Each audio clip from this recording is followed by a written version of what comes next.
est ensemble pour le 10h midi. Nous commentons l'actualité avec aujourd'hui Geneviève Gotzinger. Bonjour, présidente de l'agence Image. Vous êtes spécialisée en communication politique. Jérôme Ripoul, vous êtes directeur associé de l'agence Confluence et coprésident d'Opinion Valais. Bonjour. Régis de Castelnau, avocat. Bonjour. Votre blog s'intitule Vue du droit et vous collaborez également au magazine Causeur. Et avec nous, depuis le Cantal, Laurence Taillade. Bonjour. Bonjour Valérie, bonjour Laurence, bonjour à tous. Bonjour à vous. Didier Raoult, convaincant, sûr de lui, il a été auditionné hier. Certains l'ont trouvé, je pense qu'on ne mettra jamais personne d'accord, hein. Certains l'ont trouvé convaincant, d'autres donneurs de leçons. Ce matin, il était chez Jean-Jacques Bourdin où il y a eu un clash et j'ai vu quelques-uns des commentaires qui ont eu le sentiment que Jean-Jacques Bourdin s'était fait remettre dans ses cordes. Moi, j'ai pas eu tout à fait la même lecture, mais bon, on va en parler. Le 110 km sur autoroute écologique ou idéologique, et on va revenir sur cette idée d'écologie qui devient de plus en plus punitive. Et puis on peut s'interroger sur la justice. Est-elle indépendante, maître Fillon, Colère, Sarkozy, les affaires les unes après les autres interrogent, même si on n'a pas encore tout à fait la réponse à toutes ces questions. Mais je l'ai, moi, je vous la donnerai. Bon, vous nous la donnerez. Allez, petit tour de table avec vos coups de cœur, vos coups de gueule. Jérôme Ripoul, commençons avec vous.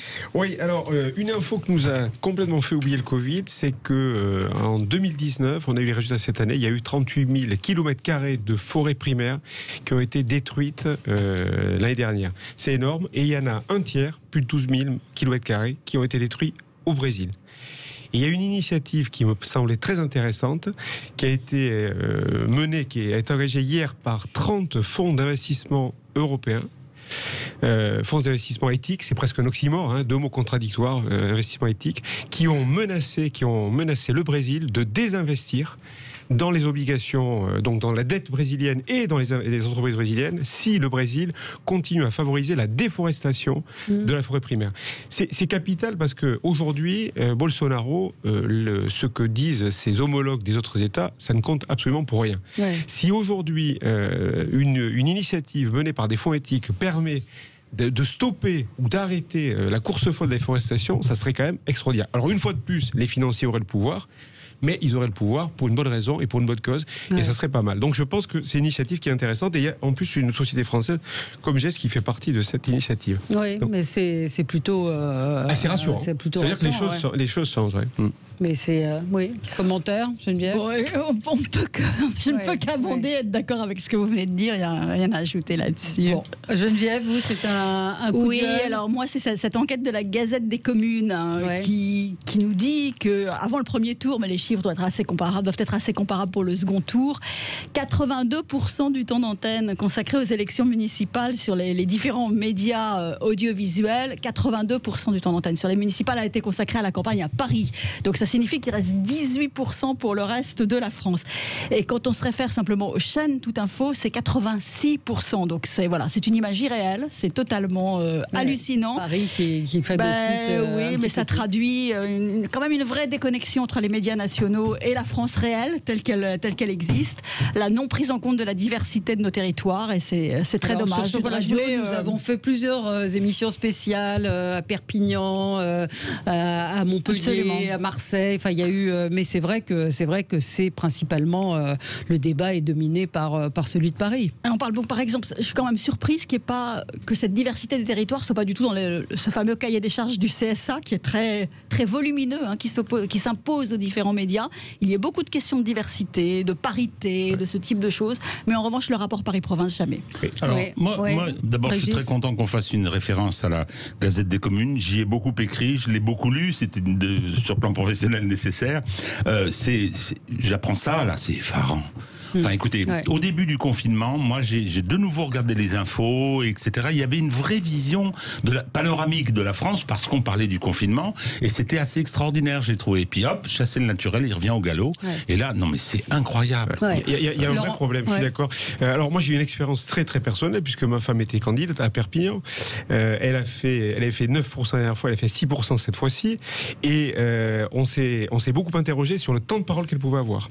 J'ai saisi le CSA. Le CSA fait ses calculs a posteriori.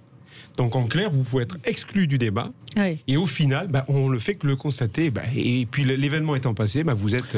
Alors il y a une solution à ça, me semble-t-il. Si le juriste me donne une solution, c'est bien. Non, il y a une solution. C'est que moi, je dis ça, c'est que le juge, si vous faites un recours, a les moyens d'apprécier la sincérité du scrutin, qui est une donnée dont on parle peu, mais qui est fondamentale. Il faut être sûr. C'est-à-dire que si l'égalité des chances n'a pas pu être assurée, le scrutin est insincère. Alors, on n'annule pas une élection aussi facilement. A posteriori, a posteriori, mais moi je pense qu'il faudrait qu'il y ait une jurisprudence des tribunaux administratifs qui soit ferme là-dessus. Dès lors que, et on le voit bien, on va avoir un problème avec celle-ci, tous les 3 mois qui viennent de s'écouler, le gouvernement, c'était normal, a eu 90% des temps d'antenne partout. Donc, je veux dire, ça a déséquilibré.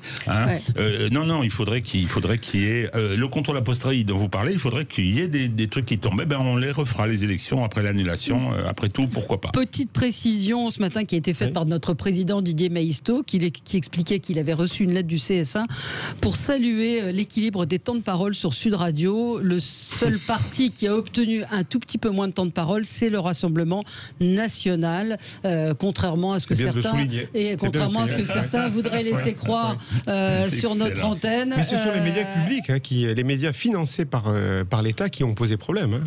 Cette fois-ci. Depuis le début. Écoutez, c'est une violation des obligations de la concession de services publics. Juste une question. En fait, est-ce que le temps de parole s'est réduit? Non, mais là, il ne s'agit pas du temps de parole par candidat. Il s'agit du volume d'informations consacrées aux régions, aux grandes villes, aux petites villes. Ou pas? C'est ça qui est intéressant. Est-ce qu'il y a un comparatif? Est-ce qu'il y a un comparatif entre les précédentes? Ça, je ne peux pas vous répondre. Mais pour en revenir à Perpignan, par exemple, puisque la Gazette donne ce chiffre, 1,2% du temps d'antenne des grands médias a été consacré à Perpignan, contre 82% à Paris. C'est incroyable. Demain, je précise que Christine Bouillon pour sera à Bordeaux pour Sud Radio pour faire le point sur la campagne. Laurence Taillade, c'est compliqué quand vous êtes en Zoom, je le dis à chaque fois, vous êtes un petit peu exclu du plateau, mais on va vous inclure au maximum. Un mot sur ce que vient de dire Geneviève, puis ça rejoint un petit peu le coup de gueule que vous vouliez faire. Oui, effectivement, heureusement qu'effectivement Sud Radio a décidé de changer sa formule parce que ça permet d'inclure un peu plus les territoires à l'actualité nationale, parce que les territoires sont non seulement exclus, on parlera de mon coup de gueule peut-être tout à l'heure sur le plan géographique et des liaisons notamment aériennes et par voie de train et par voie routière, mais en plus elles sont exclues dans leurs problématiques qui sont des problématiques particulières et qu'on a commencé à voir par le biais des Gilets jaunes, mais pour autant, la prise de parole sur le plan national est généralement préemptée par du parisianisme. Et pour être, moi, depuis maintenant début mars, dans le Cantal en non-stop, je me rends compte de la difficulté qu'il y a à faire remonter nos problématiques de territoire qui sont bien réelles et qui sont bien différentes de ce qui se passe en région parisienne. Je ne nie pas qu'il y a des problèmes à Paris, mais en l'occurrence, vivre ici, quelquefois, ça peut relever du parcours du combattant. Et en l'occurrence, nos parlementaires ont du mal à avoir la parole sur ces questions-là. Nos élus locaux ont du mal à avoir la parole sur ces questions-là. Je note par exemple que le président de notre conseil départemental, Bruno Faure, qui a eu des opérations notamment en direction de la protection des habitants, qui s'est fourni en masques, qui a été vraiment très très dynamique sur le territoire et qui a été innovant sur le territoire, n'a quasiment pas été relayé sur le plan national, alors que ces initiatives auraient dû faire peut-être l'objet d'une couverture plus importante. Et je le note d'autant plus qu'il a été reçu sur l'antenne de Patrick Roger, donc il faut le dire. Voilà. Alors votre coup de gueule concernait cette difficulté à remettre en route les dessertes d'avions sur les territoires enclavés.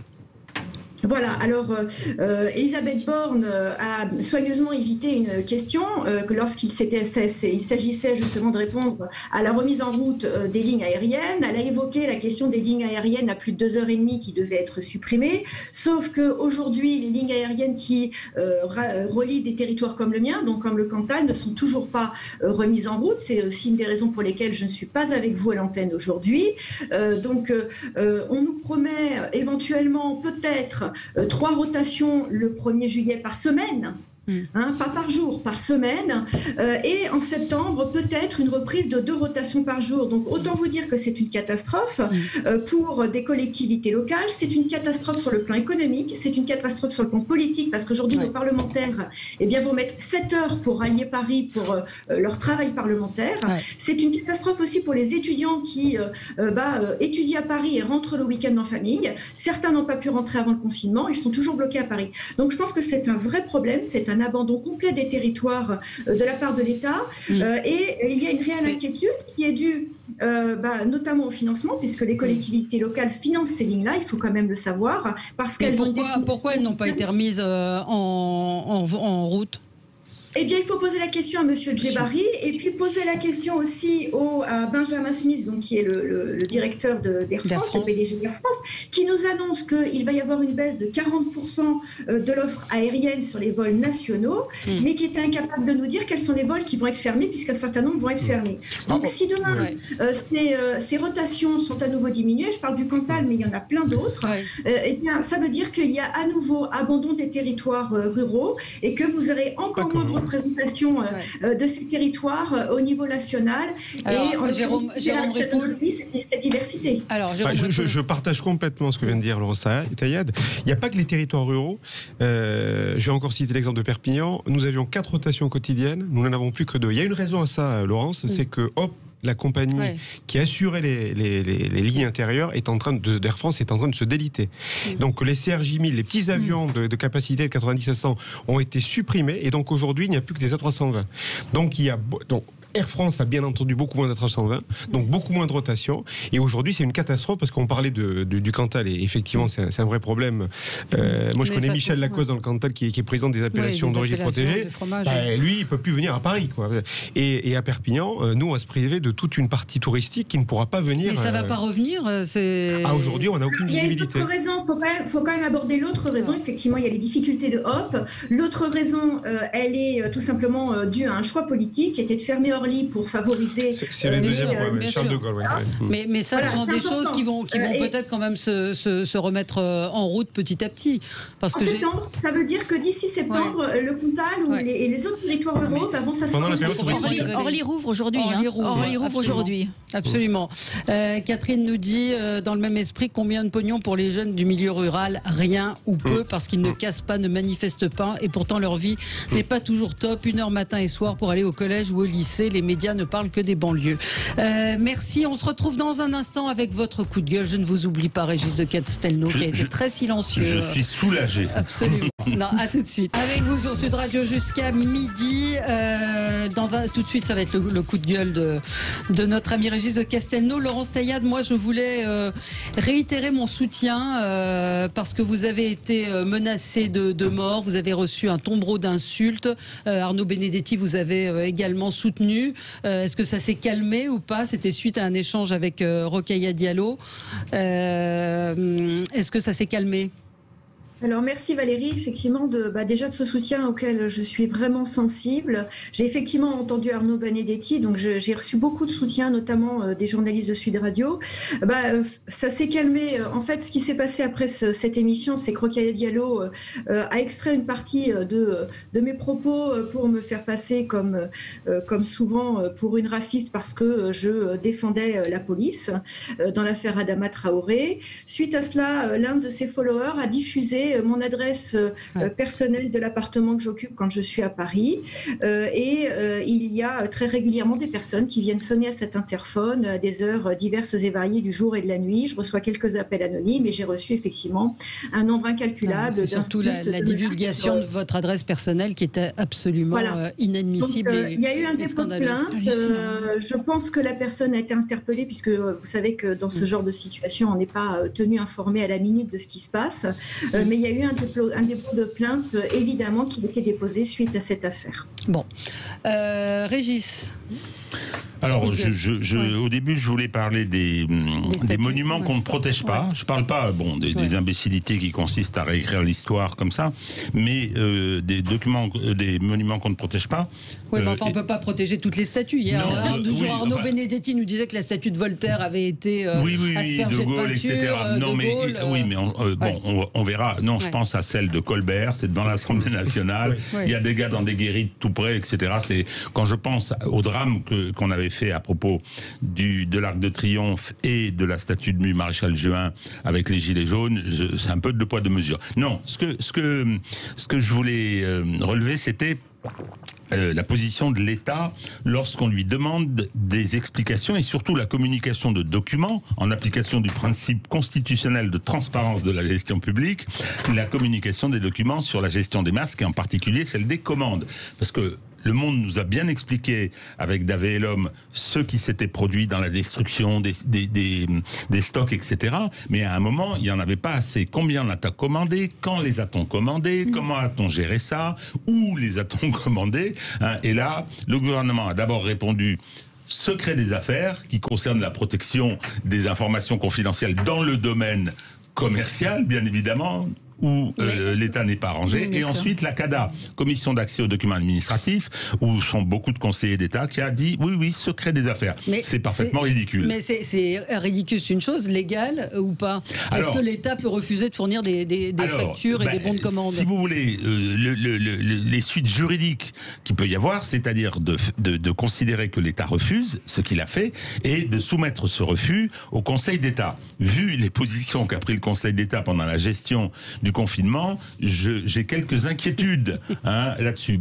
Bon, d'un autre côté, c'est tellement grotesque. Et de toute façon, non, ce qui est aussi très gênant, c'est qu'on parle beaucoup du contrôle du gouvernement par le Parlement, etc. Donc on a une commission d'enquête présidée, je ris, par Ferrand. On imagine bien comment qu'elle va pas être trop méchante. Et on dit, il faut surtout pas aller au pénal. C'est tout à fait compatible. Le pénal, ce sont les victimes qui veulent faire apprécier par le juge pénal des fautes. Mais le juge pénal, il a des pouvoirs d'investigation très importants. Et on va avoir un petit peu quelque chose de difficilement soutenable, c'est-à-dire qu'on va s'adresser au juge pénal pour qu'il contrôle le gouvernement. C'est pas son boulot. Mais on va y être contraint, puisque le gouvernement ne respecte pas ses obligations. Une réaction?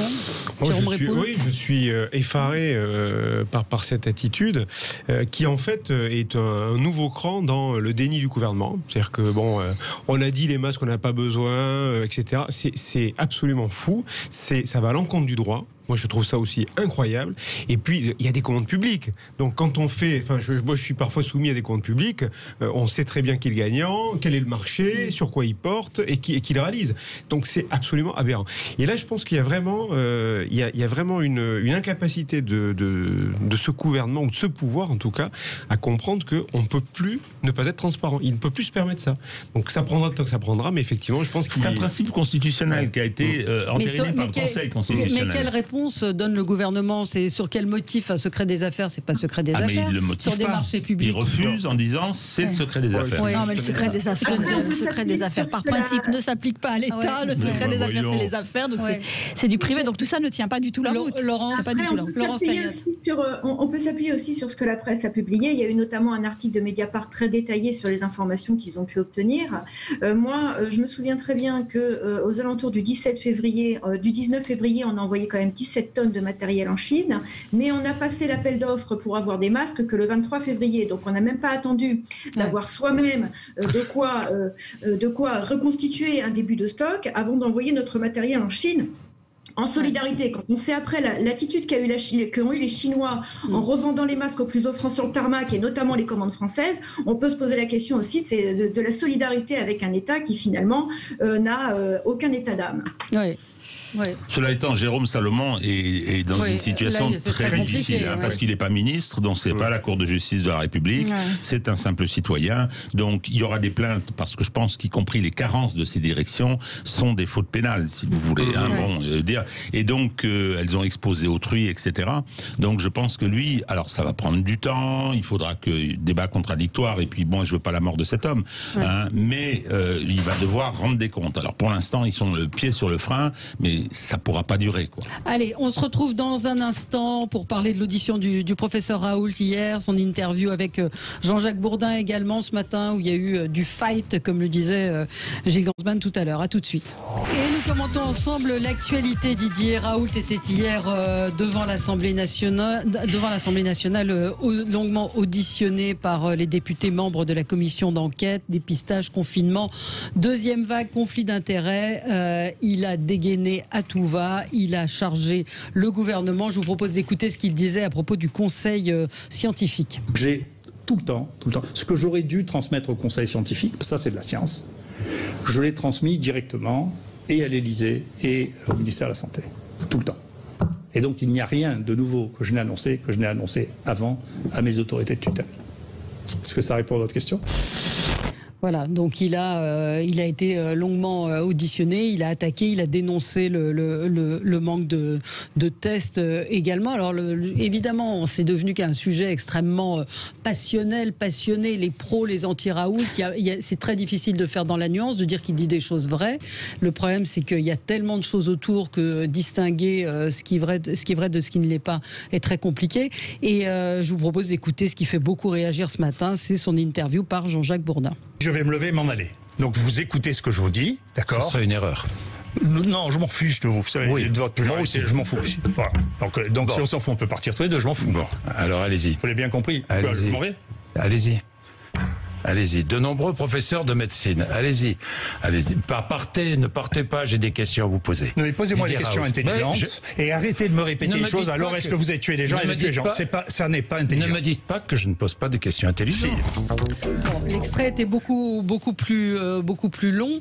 Et moi, en lisant les commentaires de nos auditeurs qui sont plutôt pro-Raoult, ont eu le sentiment que Jean-Jacques Bourdin s'était fait mettre en difficulté. Au contraire, quand on menace de partir et il lui a posé des questions très claires sur lesquelles il n'avait pas de réponse. La différence, c'est quand même l'échange que vous venez de diffuser et le calme et la très grande sobriété de l'audition d'hier. Hein, parce que moi, ce qui m'a quand même marqué en écoutant Didier Raoult hier, c'était que finalement, il ne faisait pas son show. C'était très différent de sa posture habituelle. C'était une posture, cette fois, de grand calme. Il n'était pas dans la surréaction.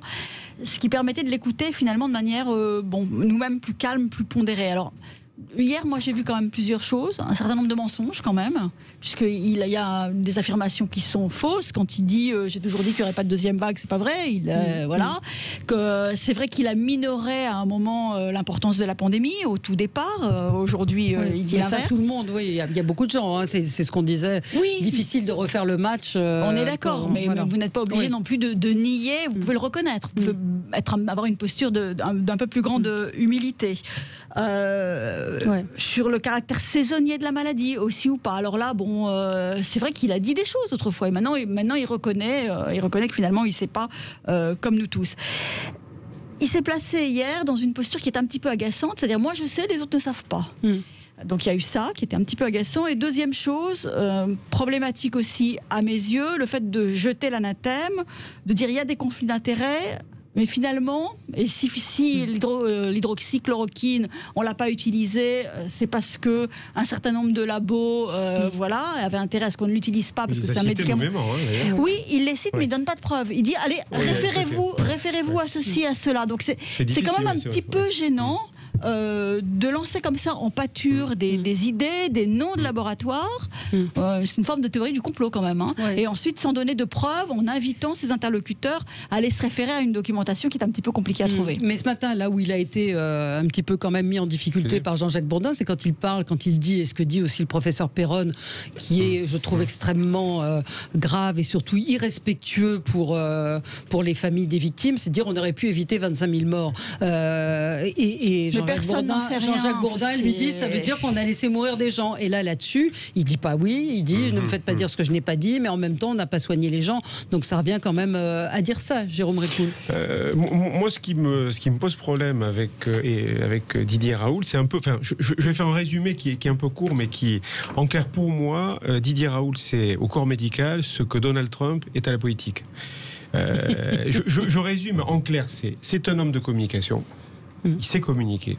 Il fait partie de l'élite médicale, qu'il arrête de nous dire qu'il est parce qu'il fait partie, il a eu un cursus qui est maintenant, il disrupte, il est en train de se mettre au banc de cette communauté, mais c'est quand même un membre de l'élite. Oui, c'est un ponte. Et que, d'une certaine façon, et c'est ce qui est dérangeant chez lui, c'est qu'il dit des choses. Bon, moi j'ai été très très contre Didier Raoult, et j'ai tendance à mesurer ma position à l'aune de deux choses. D'une part, il a mis cul par-dessus tête The Lancet.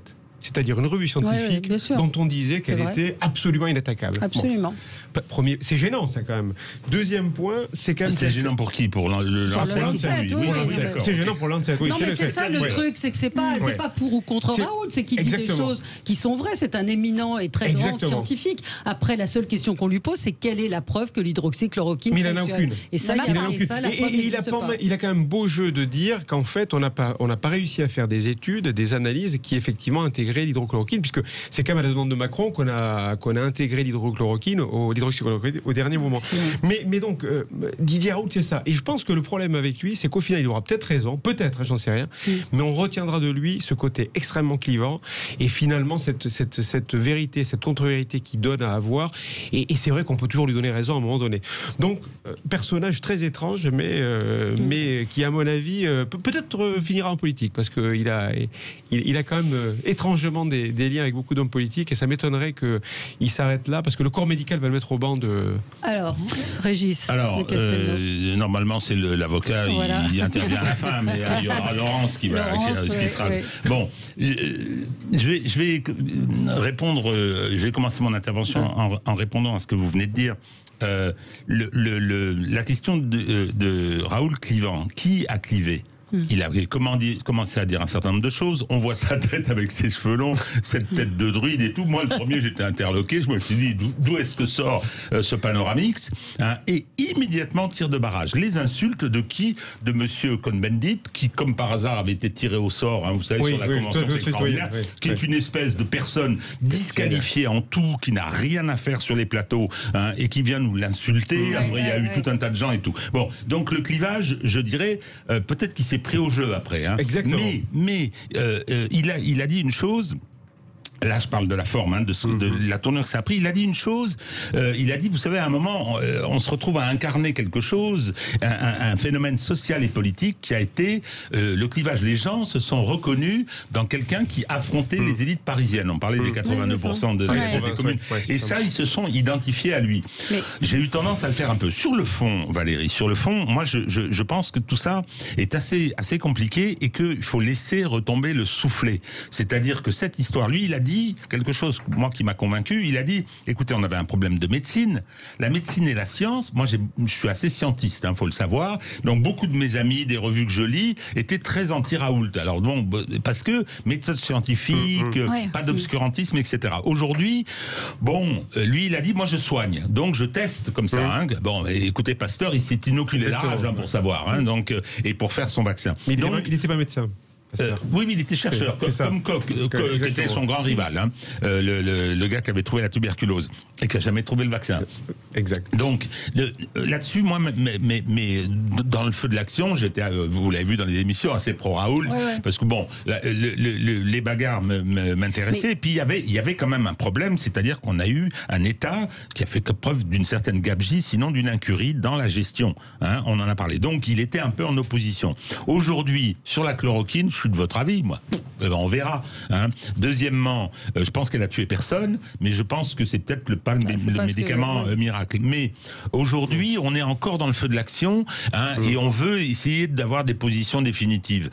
Tout ça va prendre du temps, et je pense que se décantera. On sort d'une période extraordinaire, incroyable ce qui s'est passé. Hein. Très inouï, très dur. Sur le plan humain, politique, tout ça. Donc, et on rentre dans une période inouïe aussi. Personnellement, je me demande dans quelle mesure il s'est pas pris au jeu, mais c'est un peu fatal, si vous voulez. Hein. S'il n'a pas un peu traversé le miroir à certains moments, mais vous dites que qu'il est un petit peu, je veux dire, il est peut-être des troubles du comportement, j'en sais rien. Toujours est-il que non, c'est un peu fantasque. Non, c'est un peu fantasque. C'est pas ce que vous avez dit, Valérie.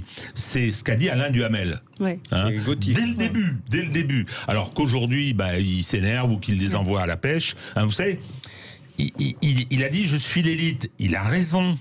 Il a raison. Il n'est pas l'élite tout seul. Il y a des professeurs comme le professeur Combe, comme d'autres professeurs, comme le président, comme le patron de Passeur. Et on les a tous découverts et on n'y connaît rien. Qui eux sont très en retrait en deçà de la main et réagissent en scientifique. C'est-à-dire en se disant on ne sait pas, il faut voir. Et c'est vrai qu'il a une attitude qui disrupte dans ce milieu. Clivage scientifique, médecin, ça a structuré. Ouais. Et là-dessus, ma chère Valérie, je me retire parce que moi j'ai aucune compétence. Non, mais la question, on se retire. Non, mais la question qu'on pose, c'est quelle est la preuve que l'hydrochloroquine fonctionne? Je veux dire, il n'y en a pas. Il y en a aucune. Alors, Laurence Taillade. Il n'y en a aucune.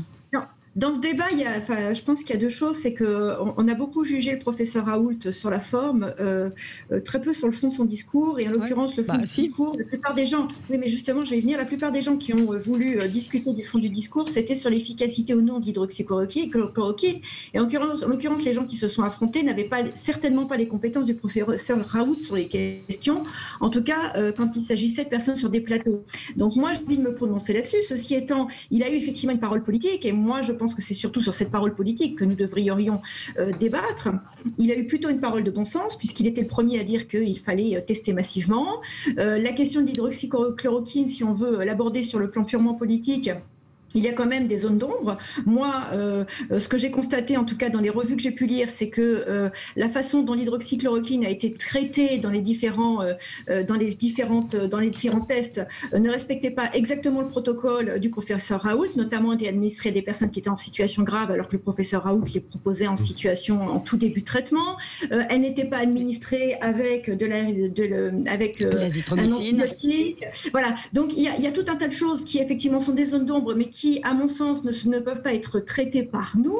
Par contre, la question politique est une vraie question qu'on devrait peut-être plus s'interroger sur la question des masques, la question des tests, la gestion aussi des rassemblements par le gouvernement, parce que je rappelle quand même que le premier cluster est dû justement à cette autorisation des rassemblements. En tout cas, c'est ce qu'on nous en faire penser. Et finalement, on a traité la crise avec les moyens du bord, puisqu'on n'avait pas anticipé. Et finalement, cette histoire de confinement, c'était bien un traitement politique et non pas un traitement médical de la crise, parce qu'on n'avait pas d'autre solution à apporter.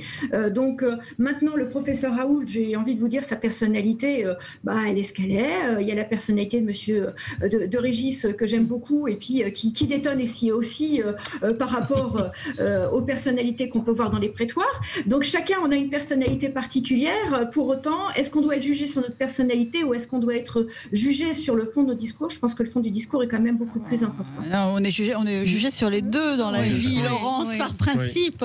On est jugé sur l'image de soi-même qu'on renvoie également. Justement, le problème, il est là. Il n'y a pas la question de on constate ce qui se passe.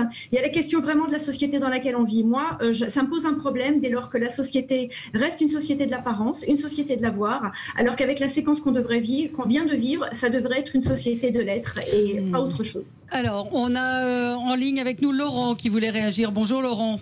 Oui, bonjour Valérie, bonjour à tous. Voilà, donc je voulais réagir bien sûr sur cette affaire. Déjà, le professeur Raoult le comparer à Trump, bon, c'est pas très pertinent. Ça a choqué. Ça vous a fait réagir, c'est bien. Voilà, j'ai eu plusieurs réactions. Bon, on peut le comparer aussi à n'importe. Tout le monde peut se comparer à Trump parce qu'on a tous deux yeux normalement. Donc voilà. Oui. Ensuite, bon, on peut dire que c'est vrai que le professeur Raoult est un franc-tireur. C'est une personne qui a des intuitions et dans la recherche, c'est ce qu'il faut pour démarrer une recherche. Il faut avoir une intuition et se jeter dedans et voir ce que ça donne.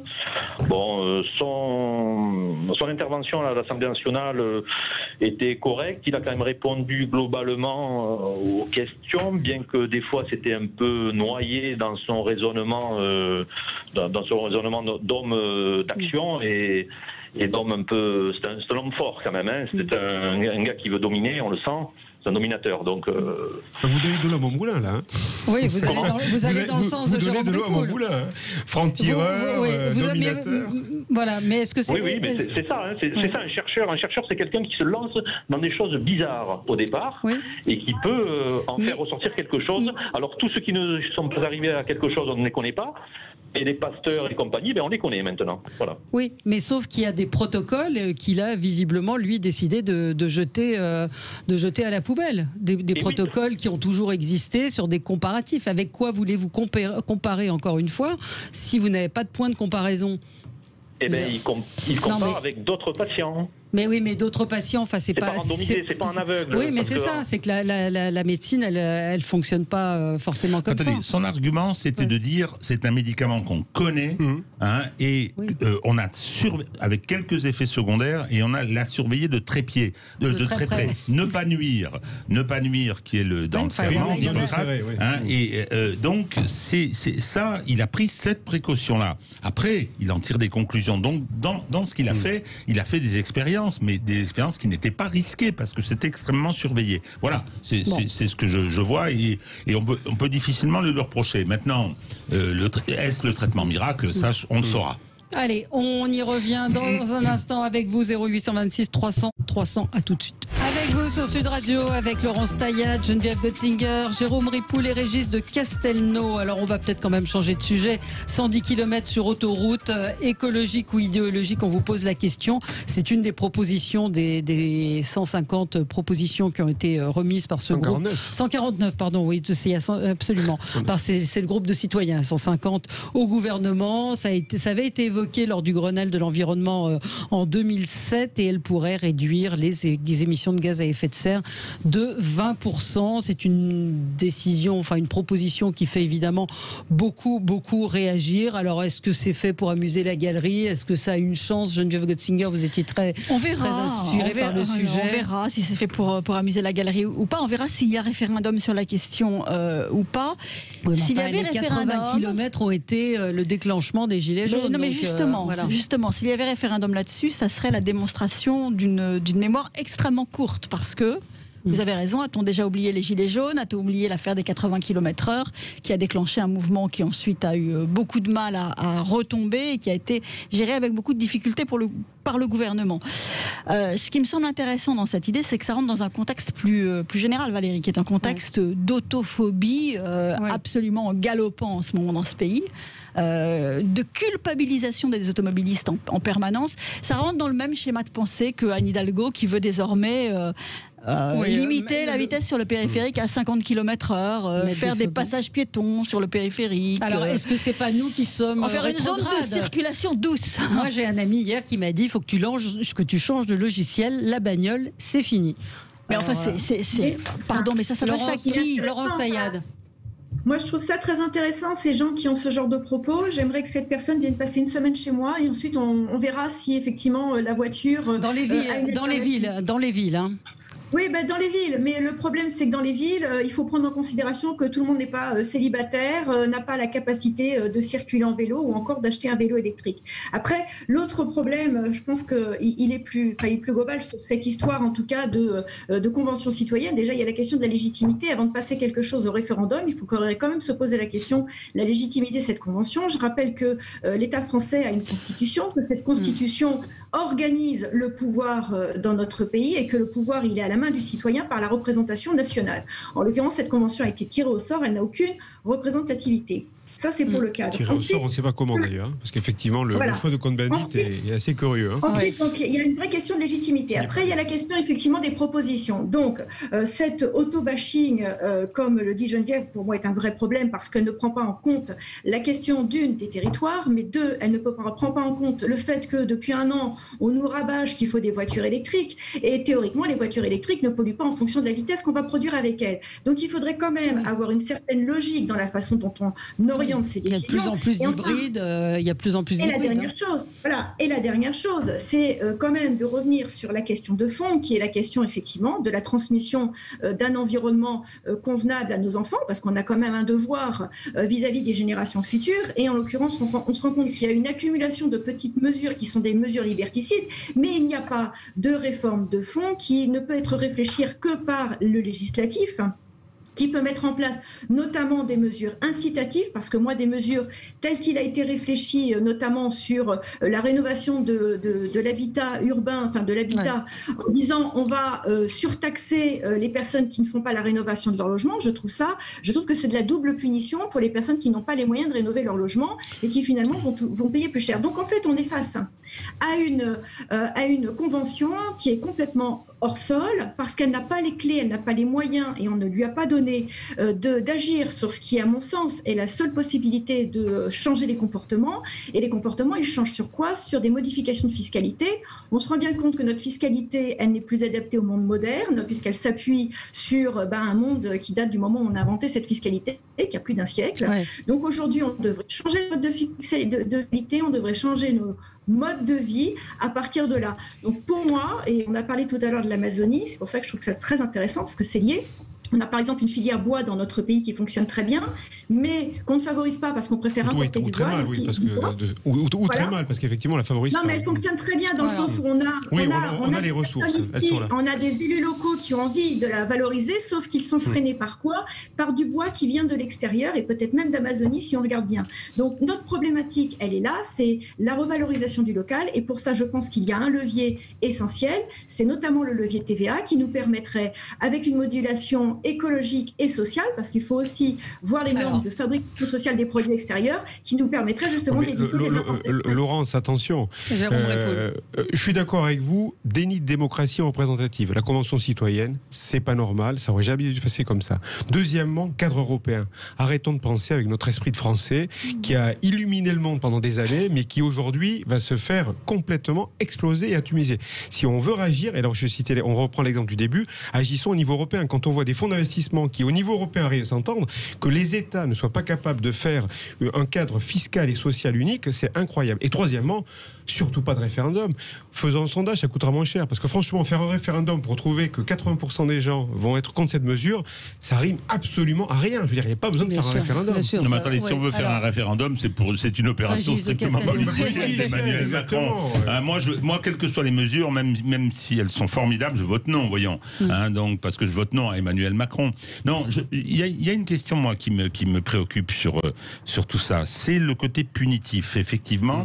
C'est-à-dire qu'il y a tout un espèce de discours avec une représentativité, puisqu'on parle de sondage, le dernier sondage qui a fait apparaître Macron et Marine Le Pen bord à bord, tous les autres très loin derrière, c'est que monsieur, je ne me rappelle plus son nom, l'écolo qui avait fait 13% aux européennes, Jadot est annoncé à 8% comme d'habitude, et s'il va à la présidentielle, il fera comme d'habitude entre 2 et 5. Donc on le sait, c'est cette représentation. Malgré ça, il y a tout un discours qui finalement débouche sur des mesures coercitives, sur des mesures avec des enjeux qui ne sont pas toujours écologiques. Regardez en France la question du nucléaire, c'est-à-dire que les Allemands ont renoncé au nucléaire et sont un des plus pollueurs d'Europe. On nous met, c'est absolument affreux, des éoliennes qui démolissent le paysage, qui n'ont aucune vraie rentabilité, que l'État subventionne, c'est-à-dire que c'est nous tous qui les payons. Donc moi je souhaiterais qu'on arrête cette approche, effectivement. La Convention, pourquoi est-ce qu'il n'y a pas de légitimité démocratique? Mais parce qu'il ne faut pas qu'il y en ait, parce qu'on veut imposer quelque chose de punitif et restreindre les libertés. On l'a bien vu aussi, regardez avec les questions du biopouvoir. Alors c'est un terme, c'était Foucault qui l'avait inventé, mais il n'avait pas tort. C'était, on va vous interdire de faire ceci, vous interdire de faire cela, on va vous contraindre complètement. Moi je suis non-fumeur fanatique, je bois très très peu, mais pour autant, je veux dire, je veux pas qu'on mette les gens en prison pour les empêcher de fumer. Enfin, encore l'argument aurait été sur la sécurité routière pour les 110 km. Oui, d'une certaine manière. C'était peut-être un petit peu différent. Mais même là-dessus, Valérie, l'argument sécurité routière, il ne tient pas. En Allemagne, il n'y a pas de limitation de vitesse. Vous avez 30% de chances en moins de mourir sur la route. Donc même cet argument ne tient pas. De risque. Effectivement. Et ben écoutez, voilà, on va finir. On en parle tout le temps. La justice est-elle indépendante ou pas, Régis de Castelnau? Non, la justice est indépendante, mais elle n'est pas impartiale. C'est tout le problème. C'est-à-dire que le parquet national financier dirigé par Madame Houlette était tout à fait indépendante pour mener des opérations politiques contre Fillon, contre Sarkozy et dans l'intérêt de Colère. Voilà, j'ai tout dit. Voilà, mais est-ce qu'il faudrait que les procureurs soient nommés par les magistrats? Sûrement pas. Je suis les procureurs ne doivent pas être des magistrats. Il faut séparer les deux fonctions. Le juge du siège, le juge du siège doit être impartial et par conséquent l'indépendance est le moyen. Le procureur doit être un fonctionnaire en uniforme normal et pas un magistrat comme les autres. C'est ce problème-là qui. Mais la lettre qu'a envoyée Emmanuel Macron, elle est normale ou elle n'est pas normale? Alors c'est ahurissant. Ouais. Voilà, il n'a pas écrit au PNF, hein. Il a dit à quelqu'un qui est soupçonné d'avoir commis un acte de délinquance qui me semble un peu, c'est une infraction particulière, mais qui me semble constituée, et il lui envoie une attestation en disant « Ah, mais vous êtes le meilleur des hommes, vous avez tout fait comme il faut, et tout président d'exercice ». On imagine Sarkozy allant à une audience concernant Balkany, lever la main droite et dit l'autre jour, oui, Balkany est un homme formidable. Enfin, attendez. Mais méfiez-vous, Régis, ça se pourrait. Allez, merci à tous les quatre. Merci Laurence. Et on espère que vous pourrez quitter le Cantal quand même un jour pour vous promener un peu partout en France. Mais on était ravis de vous avoir avec nous. Merci à vous. Dans un instant, c'est Jean-Marie Bordry qui sera avec vous. Et on se retrouve, nous, demain pour d'autres infos.